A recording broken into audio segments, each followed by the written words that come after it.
You've seen this shape before, right? The bell curve. I mean, it pops up everywhere, in nature, in economics, on your exam scores. But have you ever really stopped and wondered why? Why this specific, elegant curve and not just some other random shape? Well, in this explainer, we're going to pull back the curtain and uncover the secret behind it all, a secret that's tied into the very nature of randomness itself. Let's dive in. And that right there, that's the central mystery we're going to solve. Because, spoiler alert, it is not a coincidence. It's like finding a hidden mathematical blueprint for a ton of different things. And today, we're going to learn how to read it.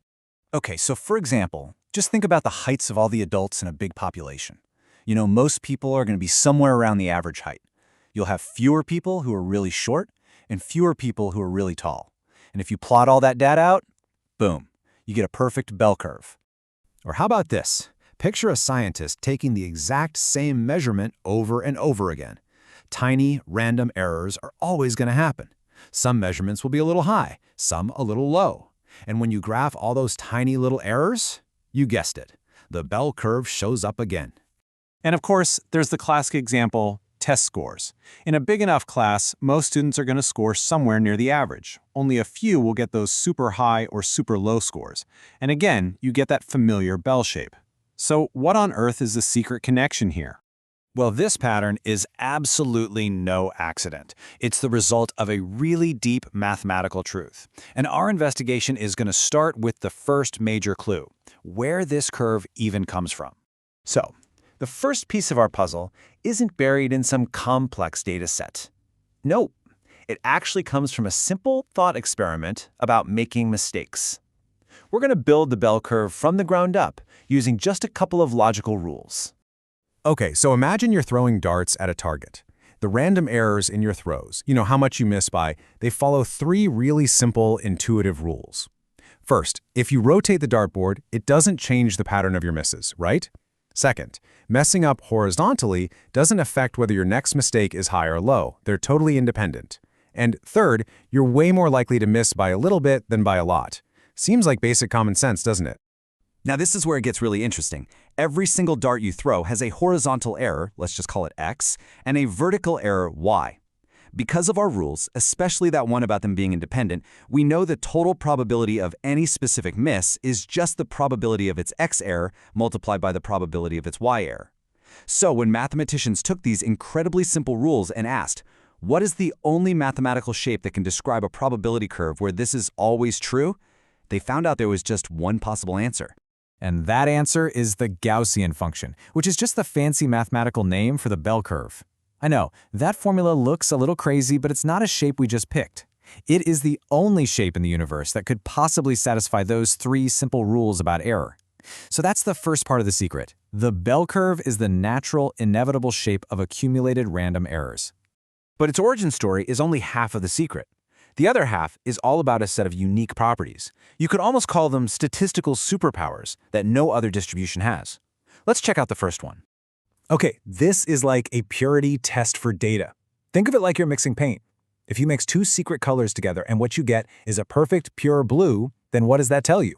It means both of the original colors had to be pure blue too. Well, it's the exact same with the bell curve. If you add two different sets of random data together and the result is a perfect bell curve, then both the original sets of data must have also been bell curve shaped. You can't just mix a triangle and a square to get a bell. Only a bell plus a bell equals a bell. And this is not some minor detail. As researchers in the field have pointed out, this is a remarkable property. It's what makes the bell curve so incredibly stable and predictable when you're trying to build statistical models. But the uniqueness doesn't stop there. The next superpower shows up when we look not just at adding two random sets of data, but at their difference too. All right, stick with me here because this one's a bit of a mind bender, but it's another one of these exclusive tests. So imagine you have two sets of random numbers. You calculate their sum and you also calculate their difference. Now, if knowing the sum gives you absolutely no information about what the difference is, if they are completely independent of each other, then the only way that's mathematically possible is if both of the original sets of numbers followed a bell curve. It's like another exclusive club that only the normal distribution can get into.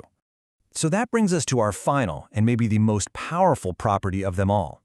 This is a feature that statisticians rely on every single day to make sense of the world around us.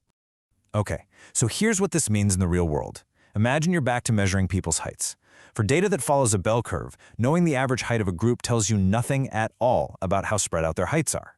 The average could be 5'10" with almost no variation, or it could be 5'10" with a massive range of heights. The average and the spread are totally independent.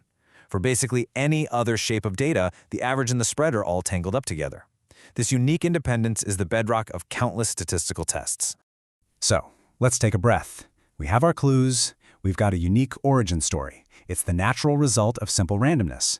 And we have this set of unique properties, these exclusive fingerprints that no other distribution has. So what's the final answer to our mystery?